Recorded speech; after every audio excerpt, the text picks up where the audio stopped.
সুপ্রিয় দর্শক, আসসালামু আলাইকুম। প্রতিদিনের দাগনমিয়া থেকে আপনাদেরকে স্বাগতম। এই মুহূর্তে আমি রয়েছি দাগনমিয়ার সদর ইউনিয়ন ১ নং ওয়ার্ড হায়াতপুর গ্রাম। এখানে জলবদ্ধতা একদম চরমে। জলবদ্ধতার কারণে এখানে অনেক বসতভিটায় পানি উঠে গেছে এবং কি অনেক মানুষ আমরা দেখতে পাচ্ছি পানিবন্দী রয়েছে। আমি যেখানে হাঁটছি এখানেও হাঁটু পরিমাণ পানি। এটি কিন্তু একদম মেইন রাস্তা, পাকা রাস্তা এটি দিয়ে সিএনজি হতে শুরু করে সকল বড় গাড়ি চলাচল করত। এখন পানির কারণে কোনো গাড়ি চলাচল করছে না। আপনারা দেখতে পাচ্ছেন আশেপাশে ঘরবাড়ি রয়েছে, এগুলো কিন্তু মাছের ঘের, মাছের সবগুলো ঘের কিন্তু দেশে মাছ চলে গিয়েছে। আমরা প্রায় ১ কিলোমিটার হেঁটে দেখেছি, ১ কিলোমিটার পর্যন্ত পানি, একদম হাঁটু পরিমাণ পানি এখানে জলবদ্ধতা সৃষ্টি হয়েছে। আসলে যদি খালটি পরিষ্কার থাকতো, দাদনার খাল, তাহলে এই সমস্যাটা হতো না। পানি নামার কোনো রাস্তা না থাকায় এই এলাকাগুলোতে পানি জমাট হয়েছে। আপনারা দেখতে পাচ্ছেন একদম জমিগুলো পুরো পুকুর হয়ে গেছে। আর যতটুকু চোখ যাচ্ছে ততটুকু পানি দেখা যাচ্ছে। এই যে গড়-বিটি দেখছেন আপনারা, এরা সবাই কিন্তু গড় ছেড়ে অন্যত্র চলে গিয়েছে। অনেকগুলো ঘরবাড়ি রয়েছে, এগুলোর মধ্যে যেমনটি বলছিলাম আপনাদেরকে, অনেক বাড়িঘরে পানি উঠে গেছে। তেমনি একটি বাড়ি আমাদের সামনে রয়েছে, আপনারা দেখতে পাচ্ছেন এই বাড়ির উঠোন এবং ঘরের সামনে কিন্তু পানি। তারা কিন্তু ঘর থেকে বের হওয়ার কোনো উপক্রম নেই। এভাবে এই এলাকায় অনেকগুলো বাড়ি রয়েছে, সবার বাড়ির উঠোনে এবং বাড়ির একদম ঘরের সামনে কিন্তু পানি রয়েছে। তারা ঘর থেকে বের হওয়ার কোনো উপক্রম নেই।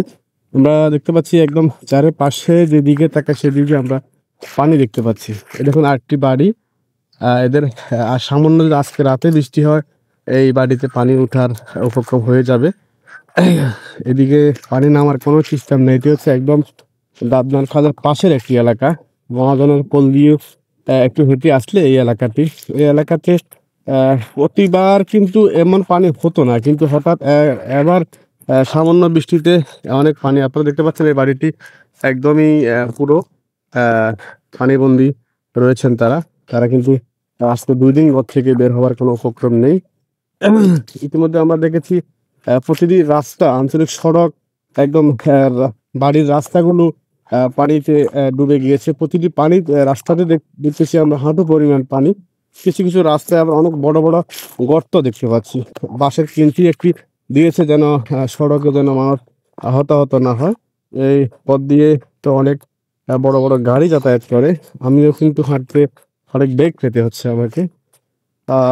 দেখতে পাচ্ছেন আপনারা, এটি হচ্ছে দাগনমিয়া সদর ইউনিয়নের ১ নং ওয়ার্ড হায়াতপুর যেটিকে বলে। এখানে প্রচুর পানি আমরা দেখতে পাচ্ছি। আমরা হাঁটু পরিমাণ পানিতে আমরা হাঁটছি।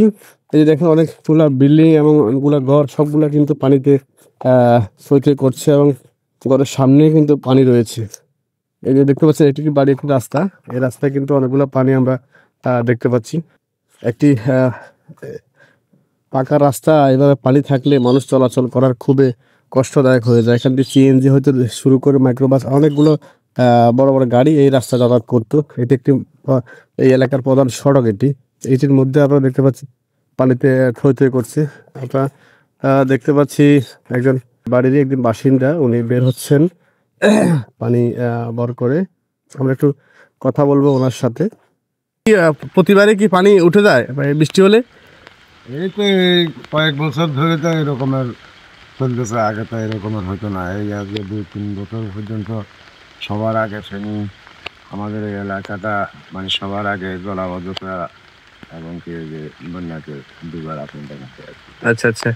তো এদিকে কেমন বাড়িঘর ডুবছে, কেমন মানে আপনাদের এই পাশে? এগুলো প্রায় সব এলাকায় ডুবে। এখনো কিছু কিছু করে পানি উঠছে, আবার কিছু কিছু ঘর পানি সব অল্প বাকি আছে এরকম। পানি ওঠার প্রধান কারণ কি হতে পারে আপনি মনে করছেন? এখানে পানি উঠার প্রধান কারণ হলো জলাবদ্ধতা। এখানে খাল সংস্কার নেই। বিভিন্ন ছোটখাটো খালগুলো পরিষ্কার নেই, পানি নামে না। বড় খালে পানি যায় না। এই জলাবদ্ধতার কারণে বড় সমস্যা। আচ্ছা আচ্ছা, মানে মেন হচ্ছে দাদনার খালটি আরো আগে পরিষ্কার করলে, ভালো করে পরিষ্কার করলে হয়তো এই সমস্যা হতো না। হ্যাঁ, আমরা যতটুকু আপনাদেরকে বলছিলাম এর আগে, দাদনার খালটি যদি আরো আগে পরিষ্কার করা হতো এবং কি যদি আরো গভীরভাবে পরিষ্কার করতো, তাহলে এই জলাবদ্ধতার সৃষ্টি হতো না। এই বাড়িটি পুরো চারপাশে পানি ভরে গিয়েছে।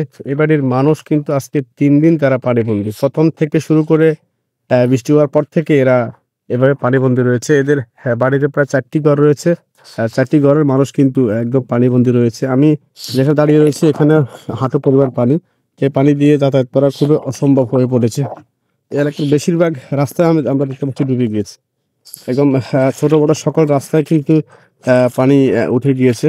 তো আমরা ঊর্ধ্বতন কর্মকর্তা সবাইকে দৃষ্টি আকর্ষণ করে বলতে চাচ্ছি, আপনারা দাদনার খাল যেটি পরিষ্কার হয়েছে আরো গভীরভাবে পরিষ্কার করার চেষ্টা করুন, এবং কি জলাবদ্ধতা কেন হচ্ছে, কোন জায়গায় পানি আটকে রয়েছে, পানি কেন নামতেছে না, এই বিষয়গুলো আপনারা একটু খেয়াল করে অবশ্যই দ্রুত এটার একটা প্রতিকার করবেন। কারণ মানুষ, জীবিকার তাগিদে মানুষ বের হতে হবে, এবং কি আমাদের এই পাশের মানুষগুলো, এই এলাকার মানুষগুলো কিন্তু বেশিরভাগই কর্মঠ মানুষ, অফিস আদালতের মানুষ, সবাই কিন্তু যার যার কর্ম যাবার মতো উপক্রম। কিন্তু এই পানিবন্দী হয়ে গেলে মানুষ যাতায়াত করতে অনেক কষ্ট হচ্ছে।